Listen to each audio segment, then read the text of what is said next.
Hari ini kita akan lanjutkan kembali, kita akan belajar kebenaran firman Tuhan. Saya berdoa banyak orang yang sedang bergumul, ingin mengalami pemulihan, dan engkau bersikap dengan tepat, ngambil keputusan dengan tepat, dan ujungnya engkau melihat terobosan terjadi dalam hidupmu. Karena banyak orang ketika mengalami proses salah bersikap, merasa dirinya paling benar, merasa sikapnya paling oke, dan orang lain salah semuanya. Tahu-taunya apa yang diperbuatnya justru sebaliknya, membuat apa yang dikerjakan, apa yang dilakukan tambah ruwet, tambah kacau, tambah berantakan. Hari ini kita akan melihat apa yang dialami oleh satu keluarga. Kita lihat di 1 Samuel pasal yang ke-25 mulai ayat yang kedua. Ketika itu ada seorang laki-laki di Maon yang mempunyai perusahaan di Karmel. Ini laki-laki sangat kaya sekali. Ini laki-laki pintar tentunya karena punya perusahaan di Karmel. Dia orang yang sangat kaya. Orang itu sangat kaya. Ia mempunyai 3.000 ekor domba dan 1.000 ekor kambing. Ia ada di Karmel pada pengguntingan bulu domba. Ini laki-laki yang sukses. Ini laki-laki yang berhasil. Tentunya dia ini pintar sekali. Dan apa yang terjadi dalam kehidupan keluarganya? Nama orang itu Nabal dan nama istrinya Abigail. Perempuan itu bijak dan cantik, tetapi laki-laki itu kasar dan jahat kelakuannya. Ia seorang keturunan Kaleb. Ini saya sedang membimbing seseorang yang persis seperti yang dialami oleh Abigail ini. Suaminya sangat kaya dan ternyata melakukan banyak hal yang bertentangan dengan firman Tuhan. Istrinya sangat cantik sekali, tapi suaminya lebih memilih dengan perempuan sundal, seperti yang dialami oleh Abigail ini. Di Abigail orang yang cantik sekali, orang yang bijaksana, tentunya lembut, orang penuh dengan hikmat, tetapi memiliki suami yang kaya. Ternyata laki-laki itu, suaminya itu kasarnya bukan main. Orang kasar, mulutnya jahat, sering nyakitin, dan jahat kelakuannya. Ini orang juga jahat. Ternyata ini dari keturunan Kaleb, anak cucunya Kaleb.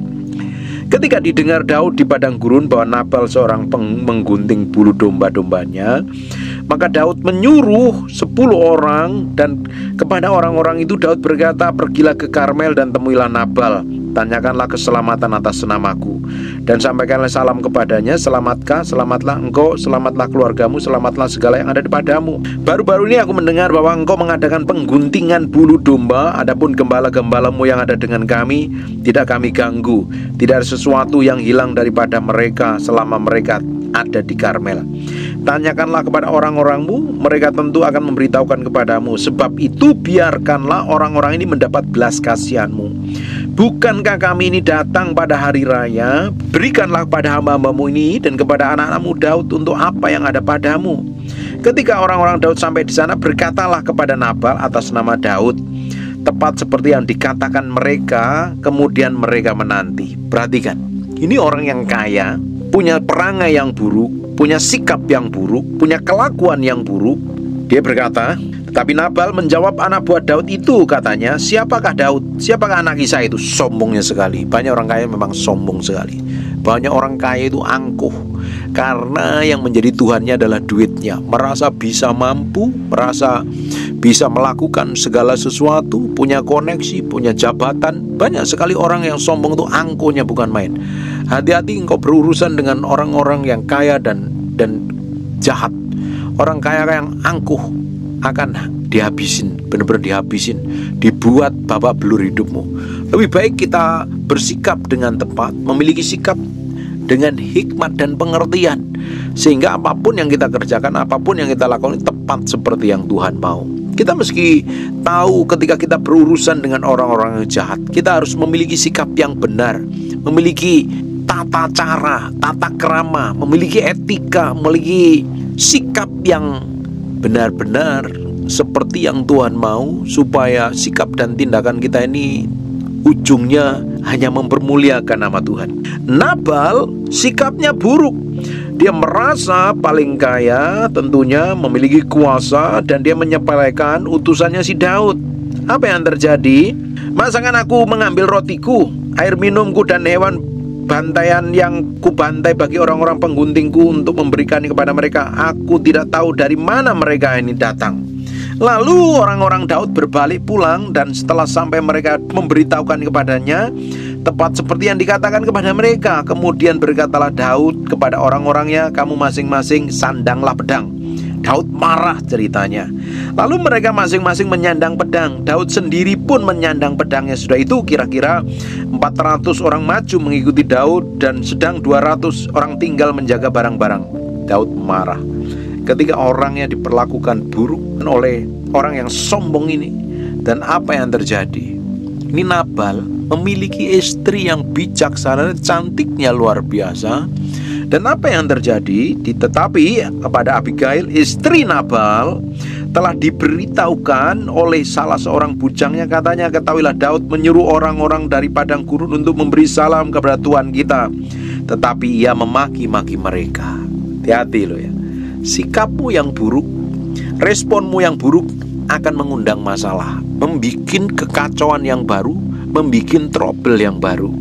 Makanya hati-hati, jaga sikap, jaga tindakan, jaga perlakuanmu dengan orang lain. Bagaimana engkau harus bersikap tepat sesuai dengan apa yang firman katakan, sehingga hidupmu gak jadi batu sandungan bagi banyak orang. Banyak orang sikapnya ngawur, tindakannya ngawur.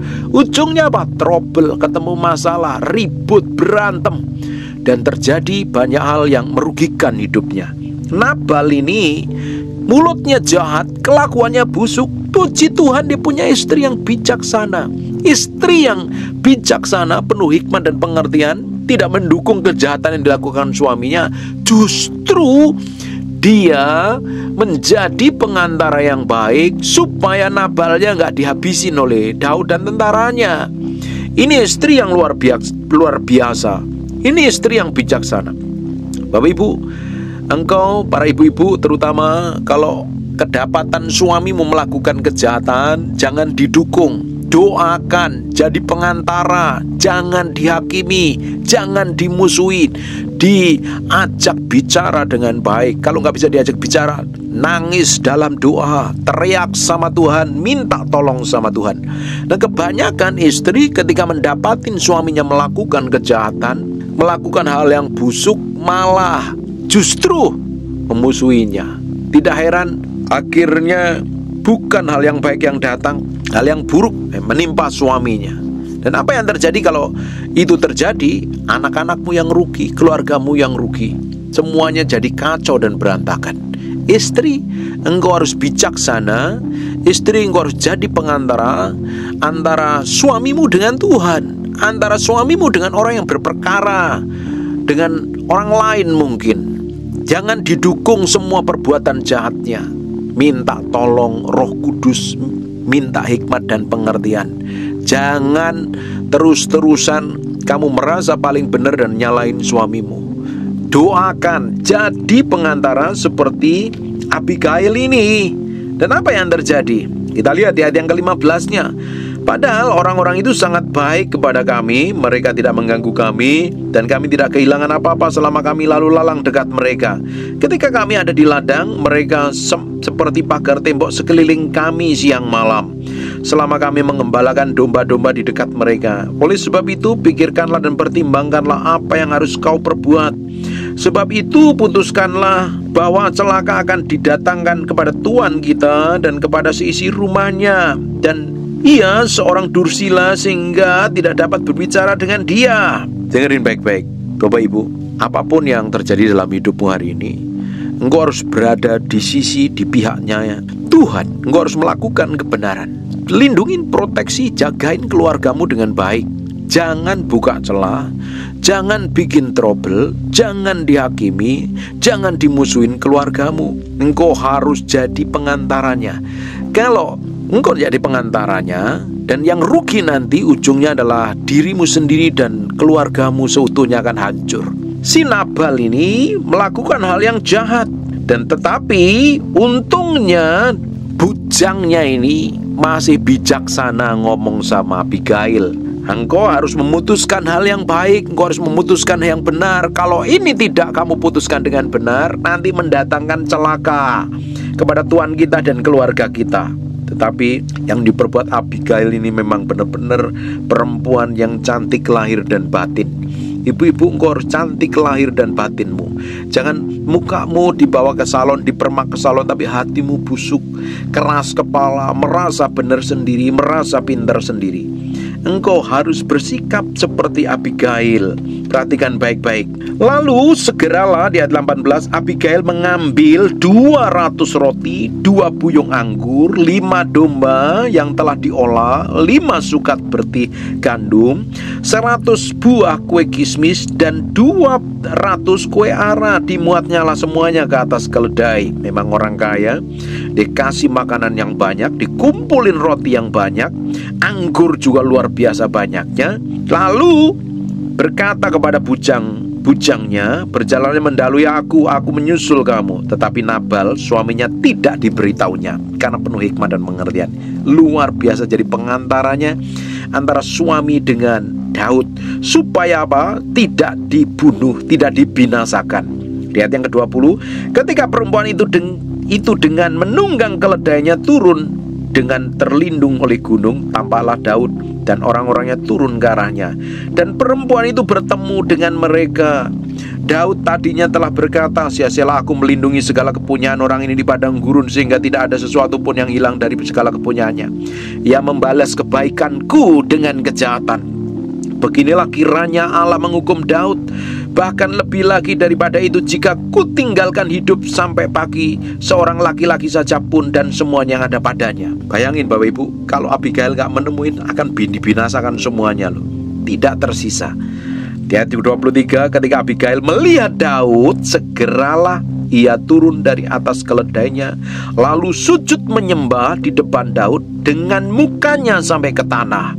Ia sujud pada kaki Daud serta berkata, aku sajalah ya Tuanku yang menanggung kesalahan itu. Izinkanlah hambamu ini berbicara kepadamu, dengarkanlah perkataan hambamu ini. Engkau harus jadi pengantara antara orang berdosa dengan Tuhan. Jangan ngompor-ngomporin, jangan manas-manasi, jangan menghakimi, jangan merendahkan. Ibu-ibu, kalau didapatin suamimu melakukan kejahatan, jangan dihakimi. Jangan merasa dirimu paling benar. Koreksi diri, lakukan perbaikan. Jangan ngomong kotor, jangan ngomong yang menyakitkan. Belajar melakukan yang terbaik. Kenapa kok sampai suamimu melakukan kejahatan? Karena dia tidak hidupin firman, karena dia belum bertobat. Kamu yang bertobat, yang ngerti firman, seperti Galatia 6 ayat pertama, kita yang rohani harus membimbing dengan roh lemah lembut, bukan maki-maki, bukan merendahkan, bukan mencap suamimu. Kasih label suamimu adalah orang yang gak bertobat, orang yang layak dibinasakan. Kalau sikapmu seperti itu, seperti kamu menyalakan api di atas tuangan minyak. Ujungnya apa? Terjadi kebakaran. Pemulihanmu akan semakin lama. Banyak orang salah bersikap, banyak orang salah bertindak. Tidak seperti Abigail, justru sebaliknya, pemulihanmu semakin lama. Sikap hatimu menentukan apa yang akan terjadi di masa yang akan datang.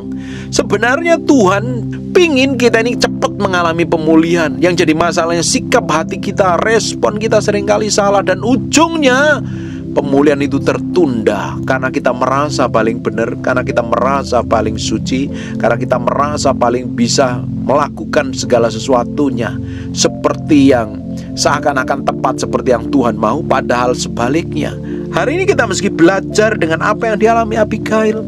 Ketika suaminya melakukan kesalahan, dia datang mendamaikan. Dia jadi pengantarannya. Berapa banyak orang ketika suaminya sedang lari dengan wanita sundal, dan kau justru malah menghakimi suamimu. Berapa banyak istrinya yang lari dengan laki-laki sundal, dan engkau para suami malah merendahkan, bahkan menceraikan istrimu. Engkau tidak bijaksana. Engkau hanya dikuasai emosi, dan kamu merasa paling kudus, kamu merasa paling suci, kamu merasa paling benar sendiri dan berhak melakukan tindakan apapun yang kamu anggap benar, padahal tidak tepat seperti yang Tuhan mau. Tuhan bicara banyak hal di dalam sebuah kejadian, dan harusnya kita belajar dari kejadian itu, mengkoreksi diri, melihat sampai kedalaman batin kita. Benar nggak yang kita perbuat ini? Benar nggak yang kita lakukan ini? Apa yang harus aku perbaiki? Jangan keburu-buru untuk menuding orang lain yang jadi penyebabnya, orang lain yang melakukan kesalahan, orang lain yang melakukan hal yang busuk dan jahat. Kita harus bersikap tepat seperti yang Tuhan mau, seperti Abigail. Dia sujud kepada kaki Daud. Aku sajalah ya Tuanku yang menanggung kesalahan itu. Izinkanlah hambamu ini berbicara kepadamu, dan dengarkanlah perkataan hambamu. Jangan kiranya Tuanku mengindahkan Nabal, orang yang dursila itu. Sebab seperti namanya demikianlah ia, Nabal, orang yang bebal, dan bebal orangnya. Tetapi aku hambamu ini tidak melihat orang-orang yang Tuanku suruh. Ini justru jadi pengantara, supaya suaminya terhindar dari hal-hal yang buruk yang akan terjadi dalam hidupnya. Hari ini ketika engkau dapatin pasanganmu melakukan kejahatan, kamu sudah berseru sama Tuhan belum? Tuhan, kiranya kau ampunin suamiku, jangan timpakan malapetaka maut, biarkan dia diselamatkan. Atau kamu justru ketemu orang yang kamu maki, kamu malas ngomong, kamu tidur pun pisah ranjang, dan kamu perlakukan seakan-akan dia orang yang najis, yang tidak layak menemani hidupmu. Semakin kamu bersikap seperti itu, sebenarnya hatimu jahat sekali. Engkau perlu bertobat. Engkau harus bersikap seperti Abigail. Engkau jadi pengantarannya antara suamimu dengan Tuhan, antara istrimu dengan Tuhan, antara orang lain dengan Tuhan. Kalau engkau memiliki sikap seperti itu, benar-benar kamu mewarisin sikap karakter bangsawan kerajaan Allah. Kamu jadi pengantara antara orang berdosa dengan Tuhan. Tugasnya imam adalah menjadi pengantara antara orang berdosa dengan Tuhan. Di zaman perjanjian lama, imam tugasnya menjadi pengantaranya bangsa Israel dengan Tuhan. Ketika bangsa Israel melakukan dosa, imam yang menghadap Tuhan minta pengampunan. Nah, kita di dalam perjanjian baru hari ini adalah imamat yang rajani. Kita ini adalah imam sekaligus raja. Kita harus jadi pengantar antara orang berdosa dengan Tuhan, supaya tidak turun murkanya, justru mengalami keselamatan dan pertobatan. Tapi banyak di antara kita, ketika kita melihat orang lain melakukan kesalahan, kita tuding, kita sakitin, kita rendahkan, kita maki, kita hakimi, dan merasa pongah, kita tepuk dada dan nih loh, aku yang kudus dan suci, tidak seperti kamu yang najis dan kotor. Persis seperti doanya orang Farisi ketika dia berdoa di tempat umum, dan di sebelahnya ada orang-orang yang miskin, menderita kekurangan. Dia tepuk dada, aku tidak seperti mereka. Bapak Ibu, hatimu jahat, sikapmu busuk kalau seperti itu. Engkau perlu bertobat dan berubah. Kalau engkau nggak bertobat, nggak berubah dari sikap, kelakuan, tindakanmu itu, engkau tidak akan mengalami pemulihan. Justru semakin lama. Saya ngonselingin banyak orang. Ada orang yang lembut, mau berubah, mau koreksi diri, tapi ada sisi yang lain ketika suaminya melakukan perzinahan, mungkin punya wanita sundal, punya simpanan dan lain sebagainya, justru tidak mau melayani suaminya karena merasa jijik, merasa benar, merasa kudus. Dia merasa paling suci, apalagi sudah terlibat pelayanan. Kalau engkau melakukan seperti itu, pemulihanmu semakin lama. Kamu merasa lebih benar daripada suamimu. Justru harusnya engkau jadi pengantara antara suamimu dengan Tuhan. Jangan hakimi pasanganmu. Memang manusia tidak ada yang sempurna kok. Apalagi pasanganmu tidak sempurna. Justru kelemahannya kamu tutupi dengan kekuatanmu. Kelemahanmu ditutupi dengan kekuatannya. Saling melengkapi itu membuat hidupmu semakin diubahkan di dalam hadirat Tuhan. Bapak Ibu, kita harus bersikap tepat seperti yang Tuhan mau. Kita harus bertindak tepat seperti yang Tuhan inginkan. Kalau kita ingin melihat pemulihan terjadi, jangan keraskan hatimu. Ini perempuan namanya Abigail, sudah hatinya cantik fisiknya. Hari ini banyak orang cantik parasnya, busuk hatinya. Kelihatan pakai barang mewah, bagus kelihatannya, tapi kalau hatimu busuk, pemulihanmu semakin lama. Banyak orang ketika konseling merasa dirinya paling benar. Ketika yang konseling itu bapak-bapak merasa dia paling benar, istrinya yang paling salah sendiri. Ketika ibu-ibu yang konseling merasa dirinya paling benar, suaminya yang salah. Kenapa?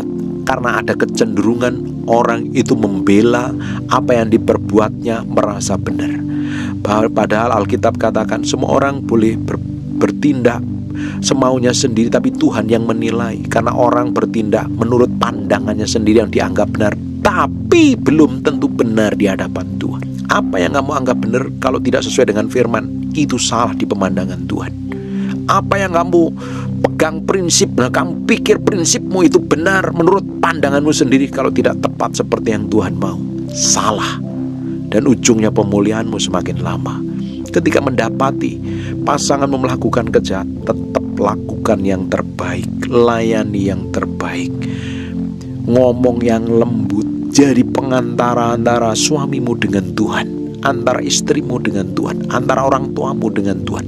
Jangan mudah menghakimi. Abigail, dia melakukan tepat seperti yang Tuhan mau. Lihat apa yang terjadi. Ayat 27, oleh sebab itu pemberian yang dibawa kepada tuanku oleh budakmu ini, dia merendahkan dirinya begitu rupa, biarlah diberikan kepada orang-orang yang mengikuti tuanku. Ampunilah kiranya kecerobohan hambamu ini, sebab pasti Tuhan akan membangun bagi tuanku keturunan yang teguh. Karena tuanku ini melakukan perang Tuhan, dan tidak ada yang jahat terdapat padamu selama hidupmu. Jika sekiranya ada seorang yang bangkit mengejar engkau dan ingin mencabut nyawamu, maka nyawa tuanku akan terbungkus dalam bungkusan tempat orang-orang hidup pada Tuhan Allahmu. Tapi nyawa pada para musuhmu akan diumbankannya dari dalam selang umban. Manis kata-katanya, perkataannya tepat, bisa meluluhkan kemarahannya Daud. Abigail, belajar dari Abigail. Jangan justru ketika pasanganmu marah, kamu menyulutnya dengan minyak dan mematiknya dengan api, terjadi kebakaran. Tetapi Abigail, kata-katanya membuat hati Daud adem. Ibu-ibu, jangan terlalu cerewet mulutmu, jangan terlalu hakimi pasanganmu. Belajar ngomong yang manis, ngomong yang adem, yang membuat teduh, yang membuat hati orang yang mendengarnya itu diberkati. Lihat ayat yang ke-30. Apabila Tuhan melakukan kepada tuanku sesuai dengan segala kebaikan yang difirmankannya kepadamu dan menunjuk engkau menjadi raja atas Israel, maka tak usah tuanku bersusah hati dan menyesal karena menumpahkan darah tanpa alasan. Dan karena tuanku bertindak sendiri dalam mencari keadilan, dan apabila tuanku berbuat baik kepada tuanku, ingatlah kepada hambamu ini. Lalu berkatalah Daud kepada Abigail. Hatinya Daud lembut. Orang itu makanya ya, perkataan yang baik, perkataan yang bijaksana, mulut yang manis itu meredakan amarah, kata kitab Amsal. Jangan gampang ngomong nyacatin orang lain, jangan ngomong merendahkan orang lain, jangan ngomong gak menghargai orang lain. Tempatkan setiap orang pada posisi yang tepat.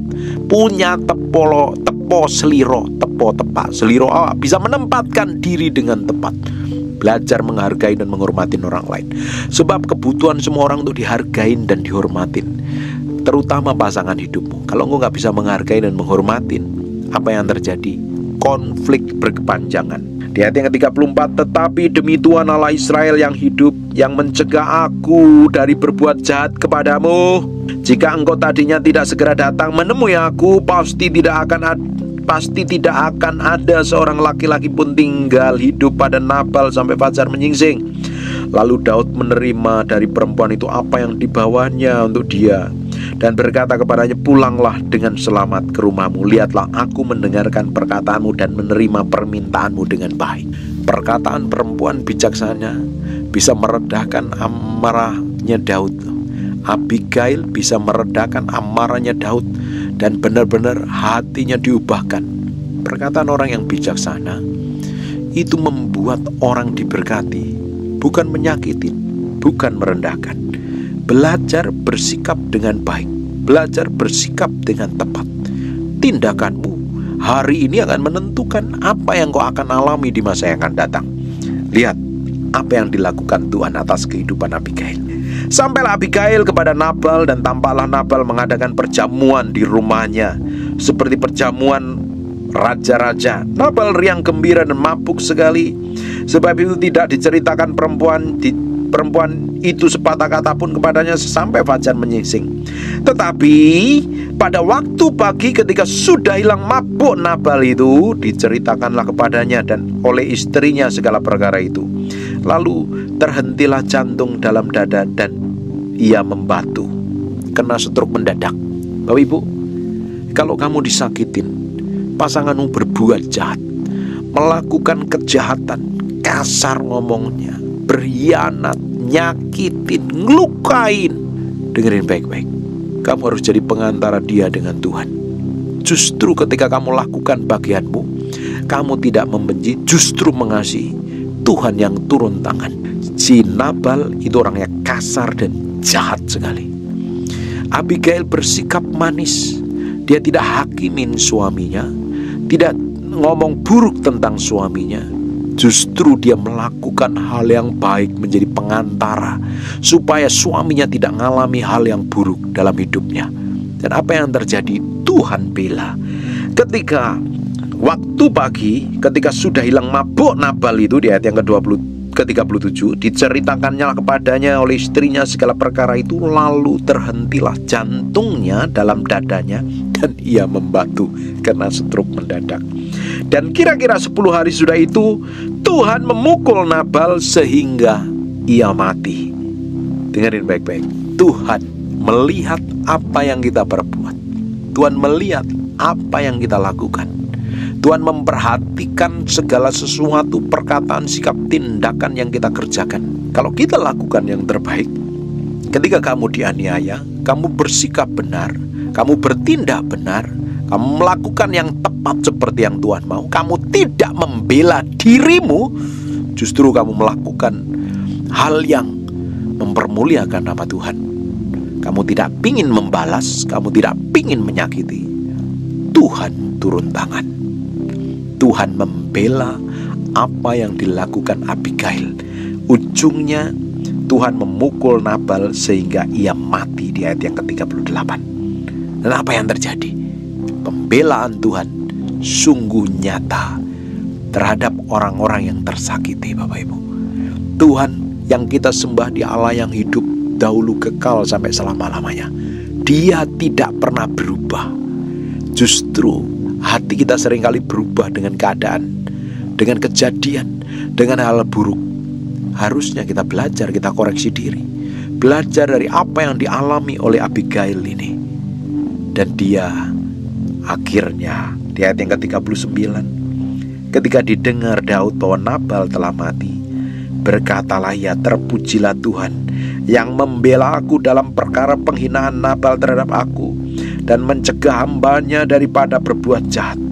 Tuhan telah membalikkan kejahatan Nabal ke atas kepalanya sendiri.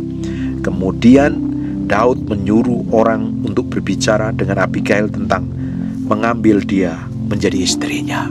Semua yang Bapak Ibu kerjakan dan lakukan, kalau itu tepat seperti yang Tuhan mau, dihitung, diperhatikan oleh Tuhan, dan Tuhan akan buat pembalikan keadaan. Bagian kita, jaga hatimu, jaga sikapmu, tindakanmu, pikiranmu, perasaanmu, kemauanmu, kehendakmu ditaruh pada pusat kehendak Tuhan.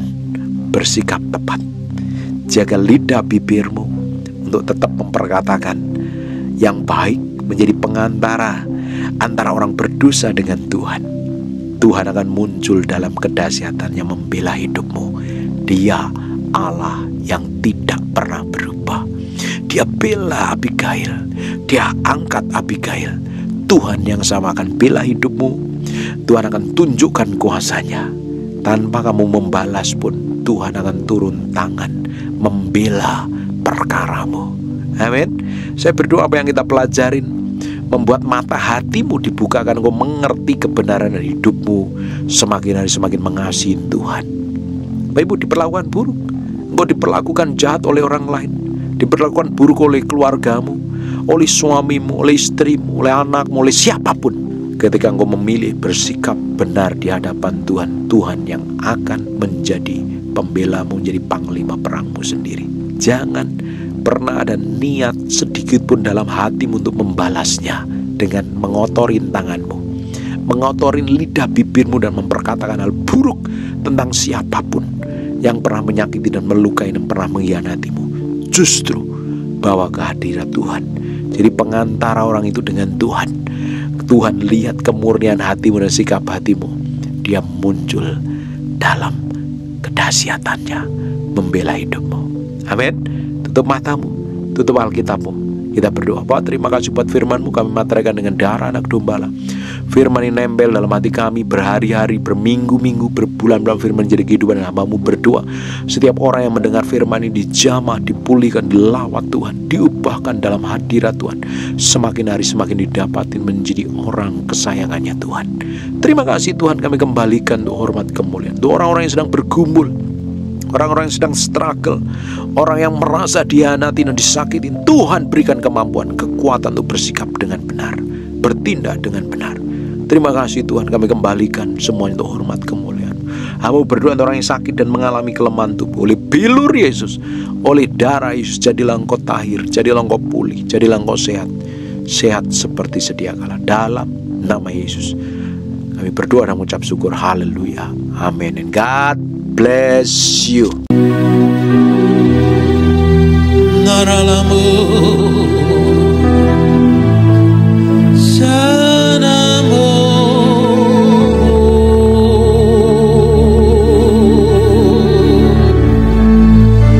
naranamu serialamu inanamu namu shananamu ini minyama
Raja di atas segala raja, Allah yang perkasa.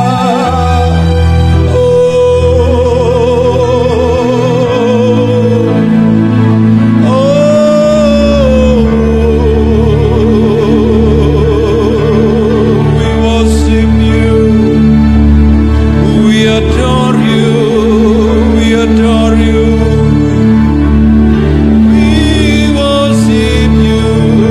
Rialamasenianaramu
Kau saja yang suci.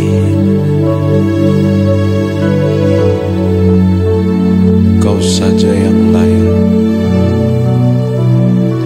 Kau layak terima glory.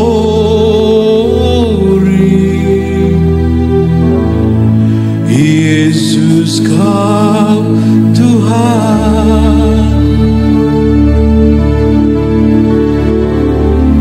Kau saja yang suci.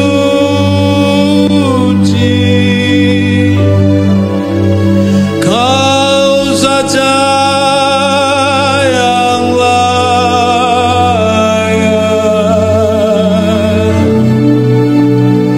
Kau layak terima glory.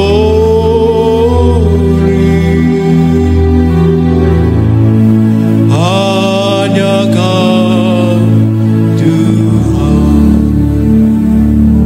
Terima kasih Roh Kudus. Terima kasih.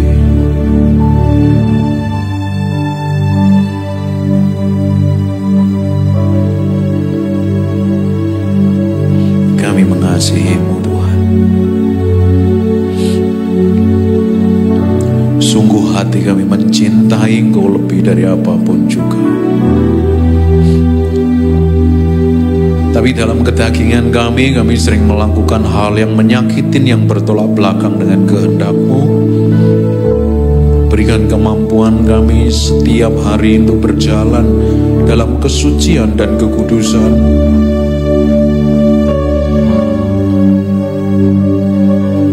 Kami tidak mampu berjalan tanpa Engkau Roh Kudus. Pegang tangan kami, pegang hati kami.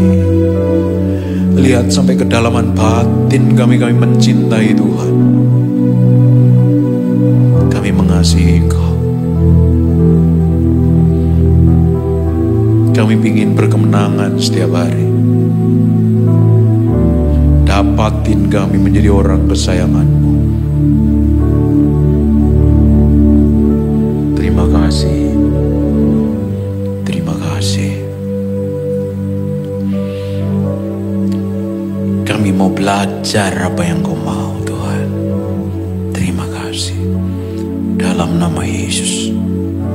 Haleluya. Amin. Amin.